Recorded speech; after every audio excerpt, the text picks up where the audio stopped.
सभी की तरह प्रिया भी एक होनहार और बुद्धिमान छात्रा थी। अपने विद्यालय के सभी आयोजनों में खुशी खुशी वह प्रतिभाग करती थी, परंतु कुछ दिनों से हर सुबह विद्यालय देर से आने की वजह से उसे सजा मिलती और धीरे धीरे कारण न बताने की वजह से सजा सख्त होती गई। उसकी शिक्षिका इस बात से थोड़ी हैरान थी कि आखिर हो क्या रहा है, क्यों ऐसी होनहार छात्रा अनुशासनहीन होती जा रही है। शिक्षिका ने इसका पता लगाने की ठान ली और प्रिया की सहायता करनी चाहिए। परंतु अचानक प्रिया प्रतिदिन सही समय पर विद्यालय आने लगी और इस बात से उसकी शिक्षिका को अत्यंत खुशी हुई। पर वह जानना चाहती थी कि प्रिया के साथ क्या चल रहा था।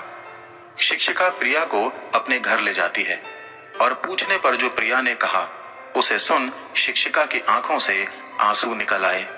प्रिया ने बताया कि बहुत दिनों से मेरी माँ की तबीयत ठीक नहीं थी, जिसके कारण सुबह उठकर मुझे घर का सारा काम करना पड़ता था, खाना बनाना पड़ता था, साथ ही माँ को दवा भी देनी पड़ती थी और इसी कारण विद्यालय आने में देर हो जाती थी। इस पर शिक्षिका ने पूछा कि अब तुम्हारी माँ ठीक हो गई है? प्रिया ने कहा, नहीं, अब वह इस दुनिया में नहीं रही और इसलिए मैं विद्यालय ठीक समय पर आ जाती हूँ, क्योंकि अब प्रति सुबह कुछ जिम्मेदारी नहीं बची। मित्रों, हम अक्सर दूसरे के हालात को समझ नहीं पाते हैं और उसकी वजह से उनके प्रति हमारा व्यवहार बिगड़ सकता है।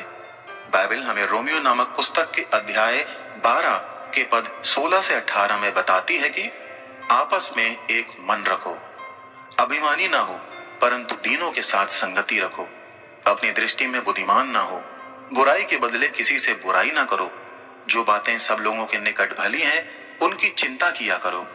जहां तक हो सके तुम भरसक सब मनुष्यों के साथ मेल मिलाप रखो।